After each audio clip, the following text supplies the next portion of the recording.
Hello, welcome to the Supporting Students in Distress training. My name's Roger Bretherton. I'm a clinical psychologist and I'm Associate Professor in the School of Psychology here at the University of Lincoln. And this training session that you've logged on to, signed into, whatever the word is something that myself and Jacqueline Mayer, who's Head of Student Services, have been delivering together live for quite a few years now. In fact, we've been delivering it so long that quite often I've wondered there surely must be no one else left in the university who doesn't need to hear this now. Surely everybody's heard it. But apparently not. And so we've decided that one of the best ways of getting this around, particularly during times when we're all off campus, will be to actually create an online version of it. And that's what this is. So what I've hinted at is it is a sort of two-part session. So the first part of it really is me as a psychologist talking about how do you deal with students who turn up and they're having difficulty. The second half is then Jacqueline beginning to talk about what are the kind of services that are available on campus. So all of us get to a point where we're perhaps presented with a distressed student and we begin to think this goes far beyond what I can provide for this person. And Jacqueline begins to talk about what are the kind of services we have here at the University of Lincoln that might help in that situation. So we're going to start with me, and then we'll pass over to Jacqueline after that. And my part of the session is called 10 Pointers for Dealing with Students in Distress. And sometimes I think it would be nice to call this 10 irrefutable rules, 10 cast iron guarantees for how to deal with distressed students. But I think the reality is that the best we can do is offer pointers. Partly that's because I think whenever we're presented with someone who has high emotion or is really struggling, I think quite often we have that sense of all of us don't quite know what we're doing in those moments. That's one of the reasons why when the police turn up to someone who's about to jump off a bridge or something like that, ideally they turn up in pairs, because while one of them is talking, the other can be thinking. And I think many of us, when we're in a sort of difficult situation, we kind of we just feel a little bit out of our depth to some extent, and so that's why I've called it pointers. The other reason I've called it pointers as well is because this was originally designed and devised as a way of training academic tutors, so tutors who are dealing with undergraduate students, particularly postgrads as well, actually, as time went on. And a way of beginning to help them to understand how to deal with things. So particularly for me, it arose when I was senior tutor in the School of Psychology, and I was advising my colleagues on how do you help with some of the emails and the things that come in. But since then it's sort of expanded, so it's not just about academics now, it's also about administrators and service personnel and whatever role you have. If you're student facing within the university, how can we give you some ideas, some tricks, some tips to deal with difficult things when they occur like this? So that's the background of it. So let's go straight to point one then, shall we? So the first point when it comes to dealing with students in distress is that it's really, really important that you remember your role in the university. Sometimes the way this has been put to me is people have asked me, what do I do on at 4:30 on a Friday if a student turns up at my office and they're really distressed or they're about to self-harm or something like that? What am I supposed to do in that moment?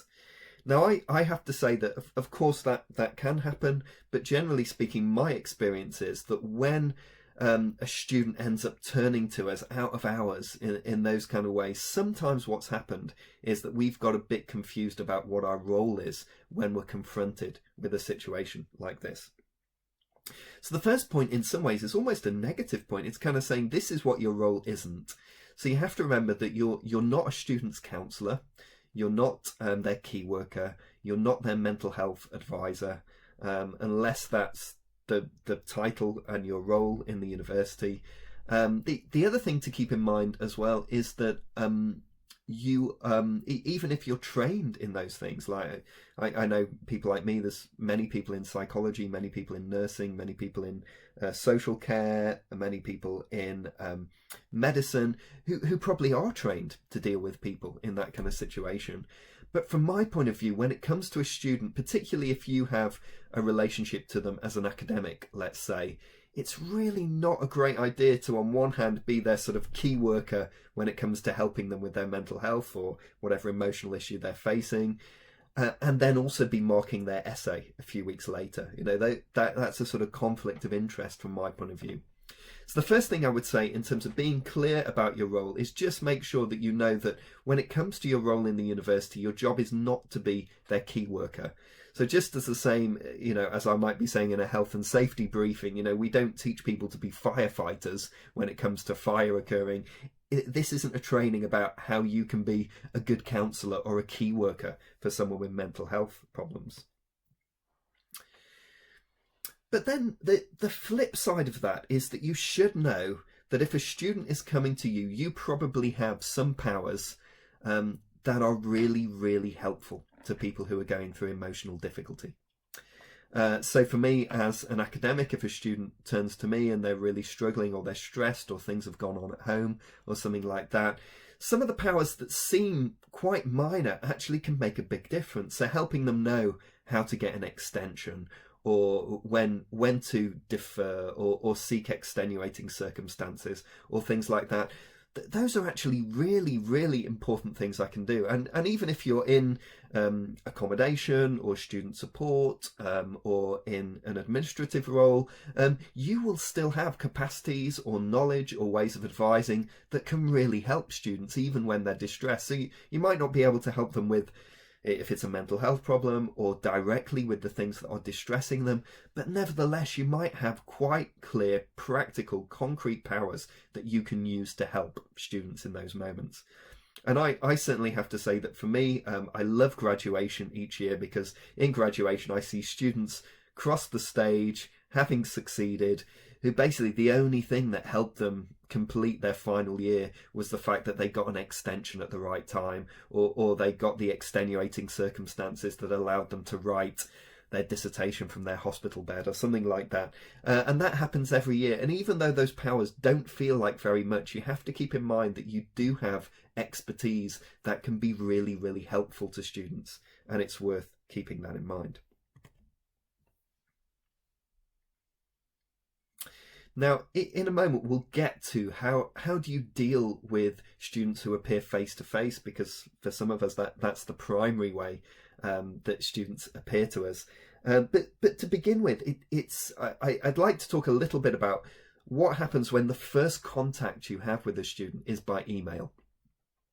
So it's not unusual, in my experience, for that to be the first way we know that students are distressed or need our help, that we receive an email. And sometimes these emails can be quite long, they can be quite emotive. I've sometimes encountered emails that are written in the third person. They sort of allude to suicide or self-harm. Sometimes they include poetry, and they can be quite lengthy. And when I was working in the NHS, I worked in a service where service users were allowed to contact us like that. So they could contact us by phone, or they could contact us by email. And sometimes you get quite distressing, difficult things to deal with very suddenly. And one of the things I learned really, really quickly, and it's remained true even now here at the university, is that a long answer to a long email was never what was wanted. Almost never. In fact, even very, very long emails, if I tried to match them in length, very often what I found is they didn't do what I needed them to do. And so I very quickly developed almost a sort of format for answering emails that effectively went like this. Firstly, I would express empathy or sympathy. I'm so sorry to hear that things are tough or that you're having a hard time.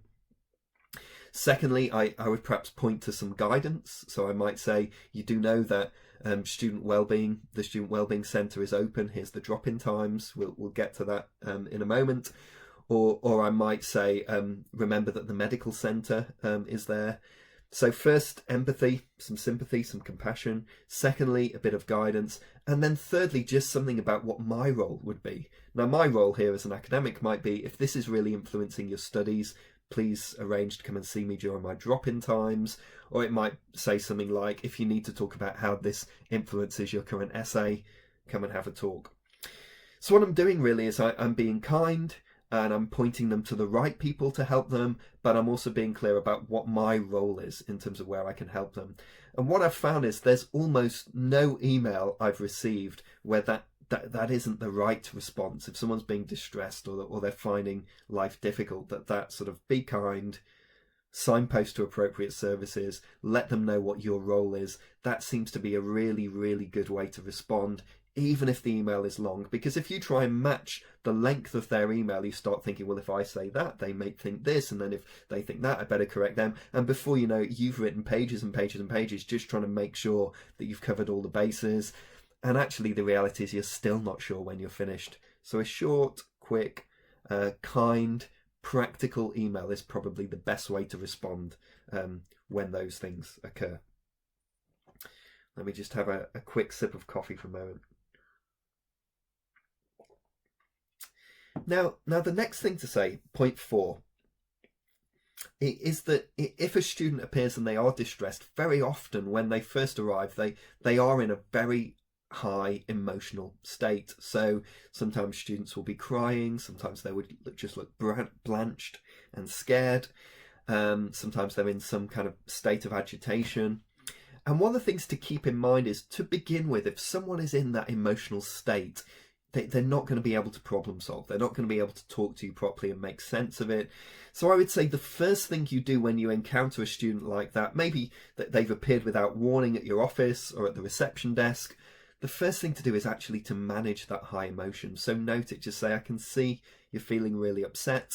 I'm really happy to help. Let's see what we can work out. But just to begin with, maybe you just want to take a seat, or maybe you want to get a sip of water. I've got one colleague who, when a student is upset and crying, because she doesn't want to shame them by staring at them, and she finds it a bit awkward, she'll turn to her computer and she'll type out. She'll go, I've got some emails to answer right now. Let me just answer those and I'll come to you in a second. And it just gives the student a moment just to relax and ground themselves a little bit. You might ask them, just take a few deep breaths and just take a moment. And you're basically just getting them in the right frame of mind so they can begin to talk to you properly about what's going on.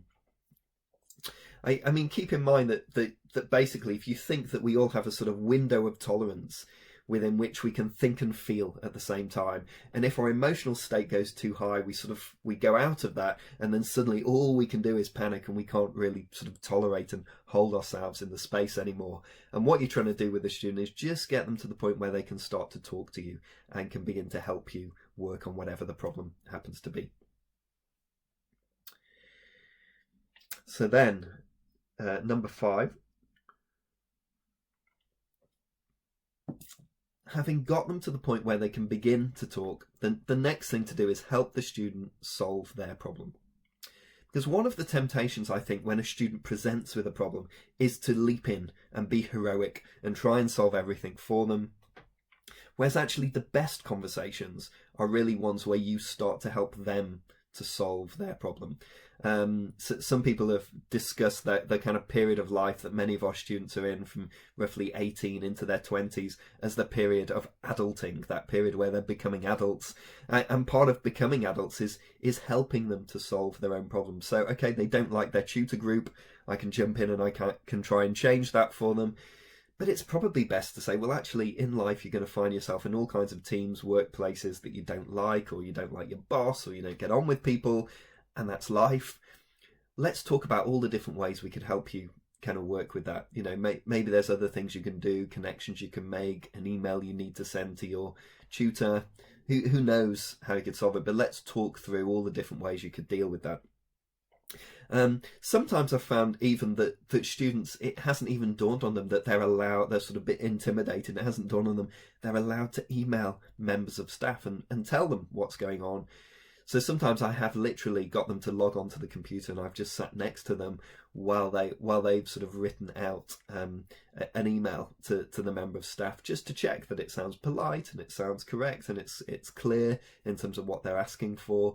So sometimes it's about helping them just to develop the skills to do what they need to do. You consult and you coach them rather than jumping in to solve the problem for them. Number 6, secure commitment. Now, what I mean by this is that very often when you've spoken to the student about how they can solve their problem, the next thing that happens is we have to absolutely make sure that they're going to do it. So let's take one example. So some students will come to me and perhaps they've got mental health problems or they've got medical problems, and it's really, really important they're registered with a GP here in Lincoln. But let's say they've got several weeks into term and they still haven't done that. Then I start thinking about how do you really, really need to do that, and how will we do that? So sometimes I will say, when could you do it by? How are you going to do it? Is there anything stopping you doing? You're a bit scared to go in. Can you get a friend to come along with you? Sometimes if they need to go and visit student wellbeing, I'll paint them a nice picture of, they're really friendly people. You walk up the stairs to the desk, lovely people. Someone will come and talk to you, and they're used to dealing with people who are struggling with the kind of problems you're dealing with, so it will probably be fine. So I kind of paint this kind of picture. One of the things I'm really careful about is that if someone says, oh, well, I'll try, maybe I will, I'm like, no, this is really kind of Yoda from Star Wars deal going on here. Either you do or you don't do it. There is no try. Are you going to do it? And then I will say, and in 2 weeks' time, I'm going to automate a one-line email that will just come to you to find out, have you done what you promised to do? Now, all that might sound a little bit extreme, but basically what I found, particularly in my role as senior tutor, I used to be meeting with many, many students who had mental health problems. And one of the things I found was that whether or not they did what they agreed to do really predicted whether they survived the year or not. So there's several sort of students who are sort of burnt into my memory who didn't complete first year. And part of the reason they didn't complete it is because some of the really basic things they needed to do to survive away from home, they didn't do. They didn't register with a doctor. They didn't get to know the student wellbeing service. They didn't work out how to sync Blackboard or their emails so they could work out how to get at it from their laptop or things like that. All kinds of quite basic things that without doing those things they weren't going to survive here. And that's why securing commitment is really important. You want to know that when that student leaves the room that they are going to do what you've agreed that they're going to do, and that you'll be able to check up on whether they've done it later or not. Number 7. Now, idealisation basically is what happens when we get, as members of staff, all heroic about how we can help students. What I would say is the moment you get any whiff of idealisation, you should get out of there, slip that trap immediately. So sometimes the way this works is you have a student who will approach you and that they might tell stories about all the people who failed to help them so far. But that now finally they've found you and you're really helpful and you're now going to solve all their problems for them. And I think in the past I would have fallen for that one in terms of would have been, yes, all those people were useless, but I'm really special and I will help you and all that kind of thing. But actually the thing to keep in mind is that if you're being idealised like that, you are going to disappoint the student sooner or later because you can't do everything for them. And sooner or later, you will be bloodied and burnt out and a failure. Your body will be lying in the path alongside all those other people that have been burnt out trying to help this person. So this is where the whole idea of consulting and coaching the student to solve their own problems becomes really, really important. Because with idealisation, it's basically the idea that you will solve their problems. Whereas usually when students say things like that to me now, I try and skip out of it immediately. So I will say something like, listen, I don't know if I'm going to be able to help you that much, but I'm certainly willing to help and see what we can do and see what you can do to move forward on these things. So immediately you get out of that idealisation. I have to say that in every situation that I'm aware of where things have gone wrong with a student. In other words, a member of staff has ended up in A&E at 8 p.m. on a Friday night trying to look after a student. What's happened is they've fallen for an idealisation and that's led them into that situation. So even though it feels nice and it feels powerful in the first instance, just avoid it, step out of it, keep things nice and pragmatic. Don't become the heroic problem solver that the student might want you to be in that moment. And alongside that really just comes this idea of knowing your limits. So one of the signs you will know that an idealisation is beginning to wear thin will be the fact that you start dreading seeing that student, or maybe something that to begin with you felt very happy to do and you felt like you were really helping this person. You start to notice that you're becoming tired with it. You can't keep giving them the amount of attention or the number of email responses that you've given them so far. You can't do that anymore. So this is when you begin to recognise your limits. And the rule of thumb here is it's good to recognise your limits early. So notice when you're getting tired, when you're getting bored, when you're getting stressed, when you're starting to dread the student coming down the corridor. I've spoken to some colleagues who said there have been particular students where they even know what the sound of their footsteps down the corridor sounds like, and they start to dread them coming to their door. It's not a nice position to be in.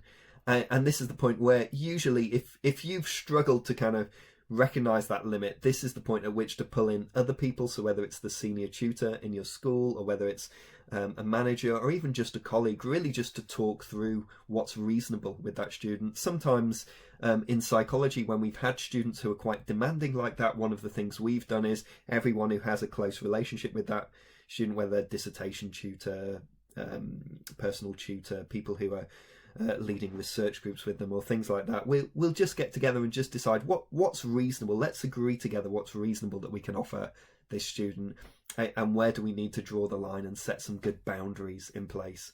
So it's really important that you know when your limits are getting there, rather than kind of get right to the end of the thing and then burn out, and then suddenly you have to distance yourself at that point. So spot it early, talk to other people about it, and then try and work out things from there. And then it is worth talking about what happens if someone does disclose imminent, let's say, self-harm or intention to commit suicide, or intention to harm somebody else, where there is some element of risk and you get that kind of disclosure. It's difficult to know what's the first thing that should come out of our mouths in those kind of situations.